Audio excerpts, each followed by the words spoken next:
Mesdames, Messieurs, bonsoir, bienvenue dans le 20h d'ITV. Voici les titres de ce journal. Le nouveau régime dévoile son projet ambitieux avec le cadre économique Sénégal 2050 dont le financement est estimé à plus de 18 496 milliards de francs CFA pour la période 2025-2029. Le président de la République appelle les Sénégalais à s'approprier ce modèle de développement destiné à transformer profondément le pays. Bassirou Diomaye Faye insiste également sur l'importance de ce projet pour la prospérité nationale. Dans ce journal également, vous entendrez les attentes des travailleurs du secteur des transports par rapport au nouveau référentiel.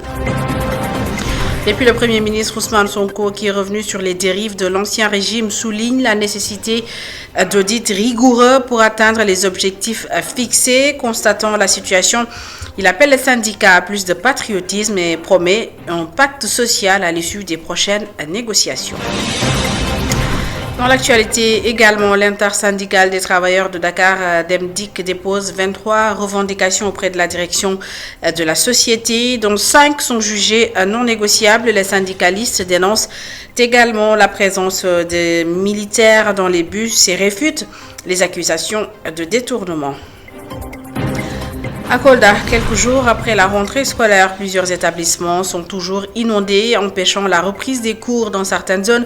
Et malgré les efforts de la municipalité soutenus par les services d'hygiène et la Brigade nationale des sapeurs-pompiers, les écoles ne sont pas encore prêtes à accueillir les élèves.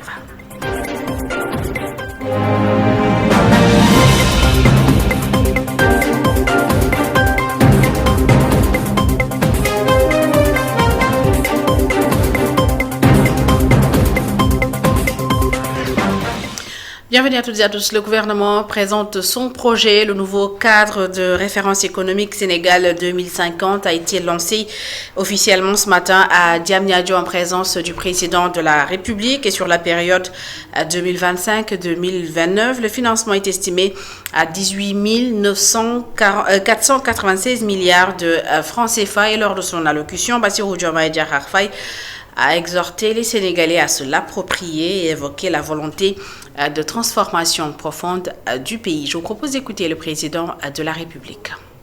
La force d'un pouvoir, c'est sa capacité à agir, à fixer un cap stratégique, mais également à trouver dans le temps et dans l'espace, et selon les circonstances, les meilleures solutions et les moins coûteuses pour répondre aux défis présents et futurs, ainsi qu'aux aspirations et préoccupations légitimes des populations. Mes chers compatriotes, c'est donc le temps de la transcendance, du consensus, du sursaut et du don de soi pour asseoir notre souveraineté et libérer les énergies, les talents et les potentiels de notre nation. Nous devons être fiers de notre nation parce que nous sommes le Sénégal.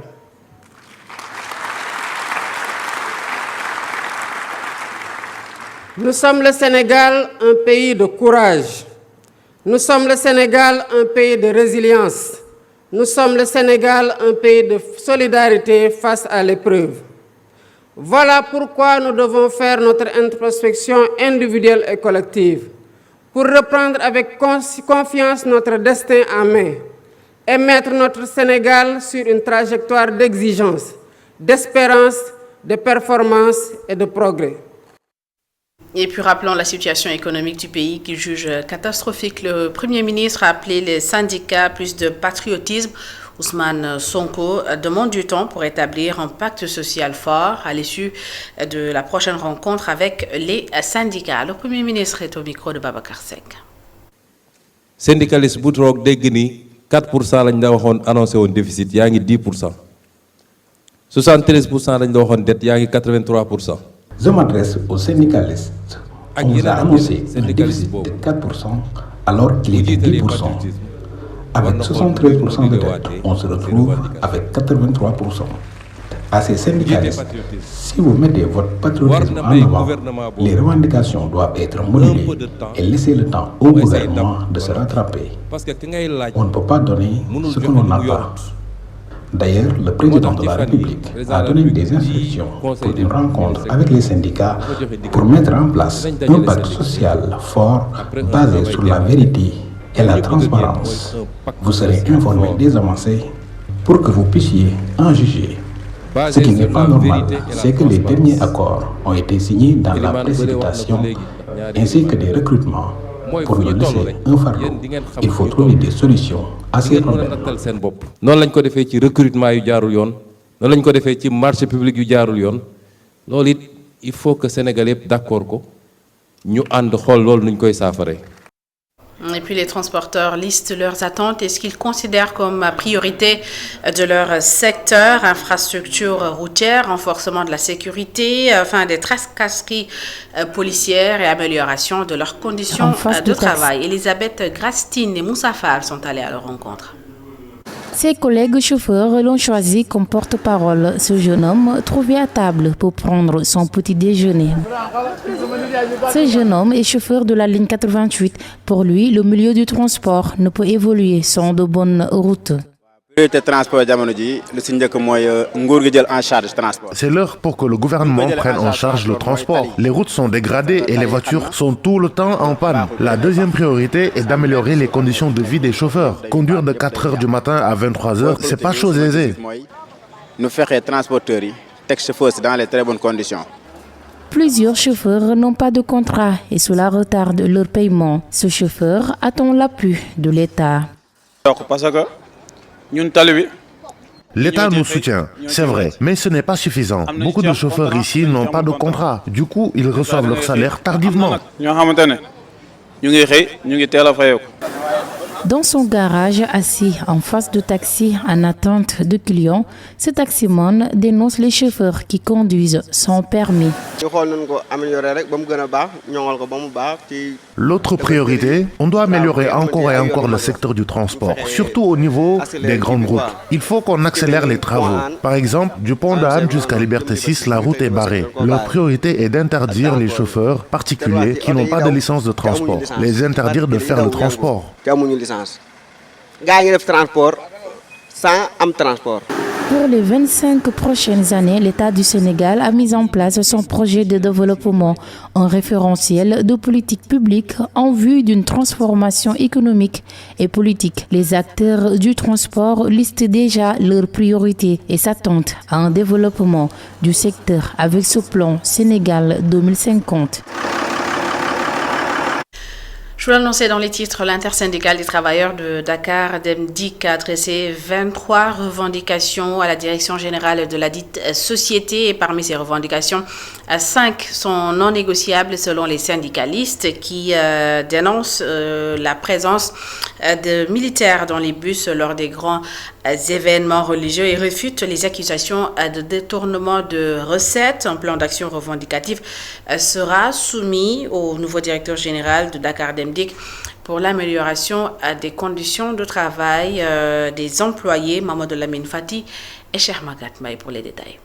23 points de revendication de l'intersyndicale des travailleurs de Dakar Demdik, dont 5 non négociables. C'est la signature de l'accord d'établissement, l'amélioration des conditions de travail, l'épongement des dettes sociales, le paiement et le rappel de toutes les primes dues au travail Dakar Demdik.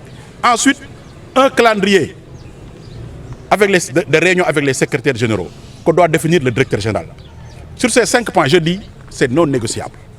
Et ensuite, nous allons continuer le combat là jusqu'à satisfaction totale. À travers leurs doléances, les travailleurs dénoncent la présence des militaires dans les bus lors des grands événements religieux et pointent du doigt le ministre des Transports. Vous avez suivi même les témoignages des travailleurs lors de l'Assemblée générale. Ils l'ont dit publiquement, les conducteurs. Il n'y avait pas manque de conducteurs, c'est une manipulation pure de l'opinion. Je ne sais pas ce qu'ils préparent, mais on les attend de plus ferme. Du ministre Aladji Malick Ndiaye et de bien sûr M. Hassan Beng, c'est ça la réalité. Par rapport à ces événements-là, il y avait des chauffeurs qui dormaient chez eux. Il y avait même des conducteurs qui étaient venus dans les dépôts pour amener les bus au niveau des régions, pour participer au niveau de l'événement. Mais on les a renvoyés pour donner ça aux militaires. C'est ça la réalité. Mais de la manipulation, je ne sais pas maintenant ce qu'ils préparent. Mais on les attend de plus ferme. On refusera toujours. Je vous dis ici, il n'y aura pas de plan social à Dakar Demdik. Un plan d'action revendicatif sera déposé sur la table du nouveau directeur général de Dakar Demdik afin d'améliorer les conditions de travail des employés. Par ailleurs, les travailleurs refusent les accusations du directeur sur les recettes non déposées par certains receveurs. Alors à présent à Koldaouk, une semaine après le début de l'année scolaire, des établissements sont encore sous les eaux. Conséquence, pas de reprise des cours dans beaucoup de localités où les écoles ne sont pas prêtes à accueillir les élèves, et cela malgré les efforts consentis par la municipalité, appuyés par les services d'hygiène et la brigade des sapeurs-pompiers. Les détails à Kolda de notre correspondant, c'est du Diata. Dans les écoles conquises par les eaux, les motopompes tournent à plein régime, tandis que le ciel continue d'ouvrir ses vannes dans cette partie sud du pays. Résultat, certains établissements, à l'image de l'école Chérif Maki Aïdara, encore sous l'emprise des eaux, ne pourront pas démarrer les enseignements apprentissages de sitôt. Nous sommes dans une situation alarmante. C'est pourquoi je dis que le concept Ubritei Dangatei ne peut pas être appliqué ici. Et si vous regardez bien l'école, son état, les élèves ne peuvent pas accéder à l'école compte tenu de cette situation-là. Comme si cela ne suffisait pas, l'orage survenu tout au début de la saison des pluies dans la commune a arraché les toitures de 3 salles de classe. Il y avait une forte pluie accompagnée d'un vent violent qui a décapité la toiture d'un bloc de la Banque mondiale comportant 3 classes, et jusqu'ici, rien n'a été trouvé pour ces classes-là. Chérif Maki Aïdara, qui est une grande école, qui est aussi une école inclusive, n'arrive pas à démarrer en même temps que les écoles de la commune. Nous sommes laissés en rade. Et quand on va évaluer, l'école Chérif Maki Aïdara sera évaluée au même titre que les autres écoles. Autre école à avoir manqué à l'appel du Ubritei Dangatei malgré les efforts consentis par la municipalité, Gadapara, application 6 à l'ouest du centre-ville. En ce qui concerne la question des inondations, il nous faut une approche globale de tout un chacun, que la population s'implique davantage. Le maire Mamboy Diaol ne ménagera aucun effort pour améliorer la qualité d'enseignement et apprentissage pour que Ubritei Dangatei soit une réalité. Il a fait au total de 14 salles de classe. Maintenant, cette année, nous avons prévu de faire 10 salles de classe. Dans le monde rural, les ennemis du quantum horaire ont pour nom l'insuffisance de personnel enseignant, les travaux champêtres et les abris provisoires. Nous sommes le 14 octobre 2024 et dans le cadre de la célébration de la campagne Octobre Rose, la ministre de la Famille et des Solidarités a participé à une journée de dépistage organisée à Kermassar. Maïmouna Dieye exhorte les femmes à se mobiliser en faveur de la lutte contre les cancers féminins et a également insisté sur l'importance du dépistage précoce. Écoutons-la au micro de Mamadou Lamine Fati et Germagat Mbaye. C'est avec un grand espoir que je lance ce jour un appel à toutes les femmes, jeunes et moins jeunes, pour un contrôle gynécologique et une mammographie régulière. Même si cette technique a ses limites, elle est reconnue comme le meilleur moyen de dépister de façon précoce le cancer. Le cancer du col de l'utérus est le 4e cancer le plus courant chez la femme. Pourtant, il est presque entièrement évitable et figure parmi les cancers pouvant être traités le plus efficacement s'il est diagnostiqué assez tôt. Ce cancer entraîne la mort de 300 000 femmes chaque année, soit une femme toutes les 2 minutes. C'est énorme. C'est le lieu de préciser qu'il existe des outils pour prévenir, détecter et traiter cette maladie. Mais comme pour la COVID-19, le cancer du col de l'utérus continue de sévir en raison d'un accès inéquitable à ces outils. Il est démontré que le cancer pourrait être évité par des actes de prévention et seulement des actes de prévention. Et à Ziguinchor, un matériel logistique d'une valeur de 50 millions de francs CFA a été remis au comité de gestion des aires marines protégées aux aires de territoire du patrimoine autochtone communautaire, une initiative de la Société de coopération pour le développement international. Le lot de matériel qui comprend des bateaux de surveillance, des jumelles, des îlets de sauvetage et des GPS devrait servir à la surveillance des aires marines protégées et à la sensibilisation des pêcheurs. Hassan Ba et Daouda Sambou. Les comités de gestion des aires marines protégées de Kalolal Bliskassa, Kalolal Bulfoni et l'APAC de Kawawana ont reçu 4 bateaux ainsi que d'autres équipements de surveillance et de protection dans le cadre du projet naturel mené par Socodevi. Ce matériel d'une valeur de 50 millions de francs CFA vise à préserver les écosystèmes au bénéfice des communautés locales.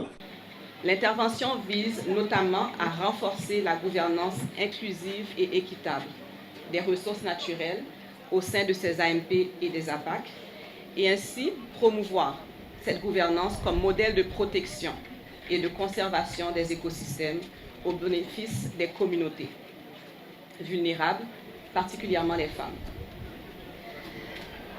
C'est dans ce cadre, aujourd'hui, que nous remettons 4 bateaux et plusieurs équipements de protection individuelle, des gilets de sauvetage, des bottes de protection, des jumelles diurnes, nocturnes et des GPS. Les comités de gestion qui ont réceptionné ce matériel ont exprimé leur satisfaction. Ils estiment que ces équipements permettront une gestion plus efficace des ressources au sein des AMP. Une AMP sans surveillance n'est pas une AMP. La surveillance, c'est quoi? C'est pas aller traquer les gens, c'est pas aller malmener les gens, je ne sais pas quoi. Mais c'est aller pour voir quelle est la position de nos ressources. Est-ce que nos ressources sont vraiment malmenées? Ou bien pour aller aussi sensibiliser les pêcheurs qui en utilisent du niveau de la destruction de nos ressources aujourd'hui. Je pense que les gens ne pourront pas perdre de vue que les AMP, la grande responsabilité des AMP, c'est au niveau des communautés. C'est eux qui décident. Lors de la rencontre, l'adjoint au gouverneur de Ziguinchor a appelé à une utilisation responsable de ce matériel. Mesdames, Messieurs, aux bénéficiaires de cet important matériel, nous vous invitons à bien prendre soin des équipements. Ce matériel pourrait contribuer à réduire les accidents dans les ballons, en particulier pour les femmes engagées dans l'ostréiculture, la pisciculture, l'apiculture et la saliniculture. Et pour impulser une nouvelle dynamique au secteur de l'industrie, le gouvernement compte organiser des états généraux de l'industrie et du commerce. L'objectif, selon le ministre, secrétaire d'État en charge du développement des petites et moyennes entreprises, est de relever le défi de la création d'emplois. Il a fait savoir à l'occasion d'une visite à certaines entreprises de la localité. Ibrahima Thiam, que nous écoutons. Parmi ces 408 000, il y a environ 8 000 qui sont formés, qui font des déclarations. Donc nous, notre objectif, c'est déjà, si possible, dans les 10 ans, de multiplier la création en compte de PME, parce que la statistique nous montre aussi les PME sont minimes. Si on prend sur 1000 habitants, il y a 28 unités sur 1000 habitants au Sénégal. C'est assez minime si on veut se lancer dans une transformation systémique. Donc notre objectif, c'est de pousser les jeunes et les PME à encore créer plus. Parce qu'à un moment aussi, on a des taux de mortalité, mais on va sensibiliser à la création de davantage de PME, continuer aussi à accompagner avec les partenaires techniques le maximum de PME qu'il faut en termes de formalisation, de renforcement des leadership et tant d'autres besoins liés à des spécificités dédiées à chaque PME. Donc, nous n'avons pas encore d'objectif, nous sommes en train de planifier la stratégie de développement des PME. Mais ce qui est plus important, c'est qu'on va encourager la création davantage de PME, aussi multiplier aussi les partenaires qui sont très nombreux aussi à nous accompagner dans ce sens. C'est même une priorité du chef de l'État. Donc dans ce sens, le ministère de l'Industrie et du Commerce prépare même les états généraux de l'Industrie et du Commerce qui visent un peu à poser les problématiques depuis 1960 de la politique industrielle du Sénégal et éventuellement relever des conclusions et un livre blanc qu'on va forcément proposer au président de la République en complémentarité également au référentiel que le président va présenter le lundi. Et lors de cette visite, il a rencontré les boulangers de la zone qui demandent la levée de l'application de la TVA sur les produits liés à la fabrication du pain à base de céréales locales, une mesure qui améliorerait leur travail. Voici à ce sujet Dr Issa Diop Sakho, promotrice du réseau Patria, réseau Mburu de Ngaparo. Nous évoluons dans un secteur qui est extrêmement difficile, qui est la boulangerie. Nous sommes très peu de femmes au niveau de ce secteur-là également. Donc c'est très bien de savoir que dans notre évolution, nous ne sommes pas seuls, que nous sommes soutenus et que au moins vraiment lors de la prise en charge de certaines stratégies, dans le futur, nous serons pris en compte. Vous avez formulé des attentes à l'endroit de l'autorité, certainement. Oui, tout à fait. Donc un combat déjà en commun que nous avons avec la Fédération des boulangers, à savoir l'application de la TVA au niveau des pains à base de céréales locales, sachant que nous, l'enseigne Mburu fait partie de ces centaines de boulangeries qui militent pour pouvoir promouvoir les pains à base de céréales locales. Donc nous poussons que ce soit le président de la Fédération des boulangers du Sénégal, donc M. Amadou Gaye, et l'ensemble de mes collègues, nous poussons réellement à ce que le gouvernement puisse appuyer cette législation-là et qu'on puisse avoir des pains à base de céréales locales en hors taxe, c'est-à-dire ne pas avoir l'application de la TVA sur ces produits-là, parce que nous appuyons une chaîne de valeur qui importe sur ce pays-là. Et puis l'université du Sine Saloum El Hadj Ibrahima Niass a formé des dizaines de jeunes étudiants sur les modules d'adaptation au changement climatique. Ces jeunes, désormais bien préparés, accompagneront les producteurs pour une meilleure prise de décision et aideront également des agriculteurs à adopter des cultures résilientes dans le but d'améliorer leur rendement. Écoutons à ce sujet le professeur Ndeye Koumba Touré, rectrice de l'université Obiko, notre correspondant sur place, Sekou Diallo.